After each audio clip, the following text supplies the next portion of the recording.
Olá, meus amados, Cleiton Santos da comunidade Coração Sagrado, em nome do Pai, do Filho, do Espírito Santo. Amém. Hoje nós iremos relatar aqui um livro que fala sobre a paixão de Cristo segundo o médico, no relógio da paixão de nosso Senhor Jesus Cristo. Às 18 horas da quinta-feira, Jesus se despede da Santíssima Virgem Maria. Às 19, Jesus lava os pés dos discípulos. Às 20 horas da noite, Jesus celebra a Santa Ceia e institui sagrada a Eucaristia. 21 horas da noite, Jesus se retira ao Jardim das Oliveiras para orar. Às 22 horas, Jesus repreende os discípulos. 23 horas da noite, Jesus entra em agonia e começa a suar sangue. Meia-noite, Jesus recebe o beijo de Judas. 1 hora da manhã, Jesus é espancado enquanto é conduzido ao Sinédrio. 2 horas da manhã, Pedro nega a Jesus 3 vezes. 3 horas da manhã, Jesus é humilhado enquanto espera a sua sentença. 4 horas, Jesus é condenado à morte pelo Conselho dos Judeus. 5 horas da manhã, Jesus é conduzido a Pôncio Pilatos. Às 6 horas da manhã, Jesus é ridicularizado por Herodes. 7 horas, Jesus é preterido a Barrabás. 8 horas da manhã, Jesus é flagelado e espancado. 9 horas, Jesus é coroado de espinhos. 10 horas da manhã, condena Jesus à morte. 11 horas, Jesus é despojado de suas vestes e começa a carregar a cruz. Meio-dia, Jesus Cristo é crucificado. 13 horas, Jesus entrega o seu Espírito ao Pai. Às 14 horas, Jesus entra na hora final de sua agonia. Às 15 horas, Jesus Cristo morre. Às 16 horas, Jesus é retirado da cruz e entregue a Maria, sua mãe. E às 17 horas da tarde, Jesus Cristo é sepultado. No Getsêmani, lá em Lucas 22, 44, o único evangelista que relatou o fato é um médico, Lucas, e o faz com a decisão de um clínico. O suor, sangue ou hematidrose é um fenômeno raríssimo. É produzido em condições excepcionais.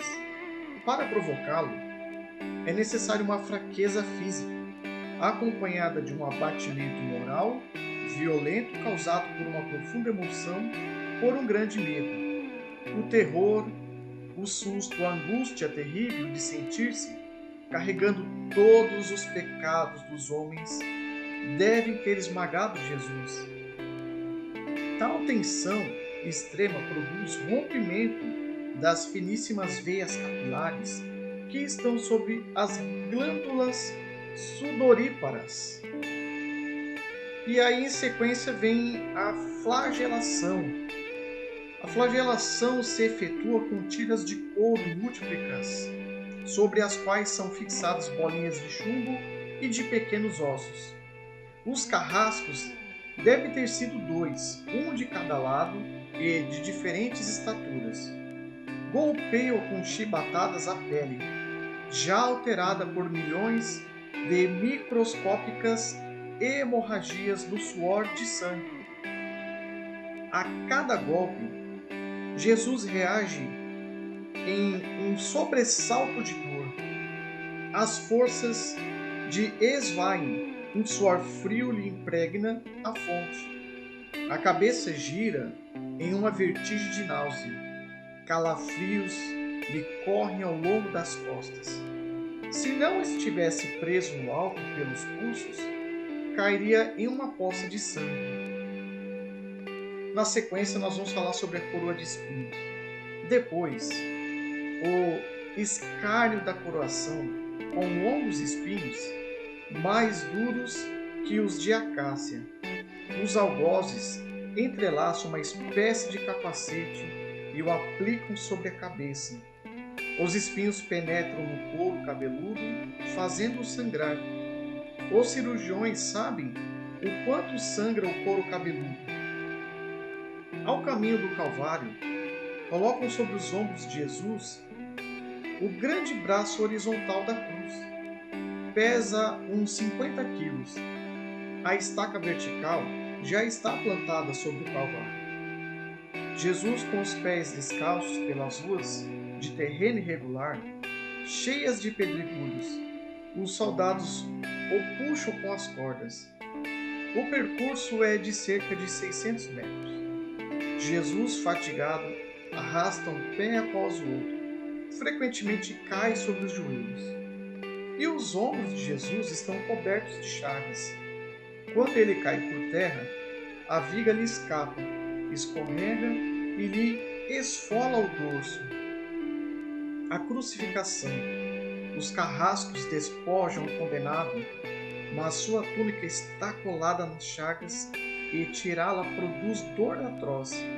Quem já tirou uma atadura de gaze de uma grande ferida percebe de que se trata. Cada fio de tecido adere à carne viva. Ao levarem a túnica, se laceram as terminações nervosas, postas em descoberto pelas chagas. Os carrascos dão um puxão violento. Há um risco de toda aquela dor provocar uma síncope, mas ainda não é o fim. O sangue começa a escorrer. Os carrascos pegam um prego, um longo prego pontudo e quadrado.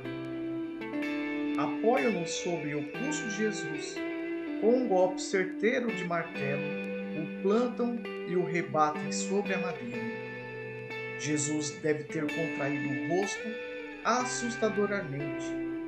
O nervo mediante foi lesado. Pode-se imaginar aquilo que Jesus deve ter provado. Uma dor lancinante, agudíssima, que se difundiu pelos dedos e espalhou-se pelos ombros, atingindo o cérebro. A dor mais insuportável que um homem pode provar, ou seja, aquela produzida pela lesão dos grandes troncos nervosos, provoca uma síncope e faz perder a consciência. Em Jesus, não. O nervo é destruído só em parte. A lesão do tronco nervoso permanece em contato com o prego. Quando o corpo for suspenso na cruz, o nervo se esticará fortemente, como uma corda de violino esticada sobre a cravela.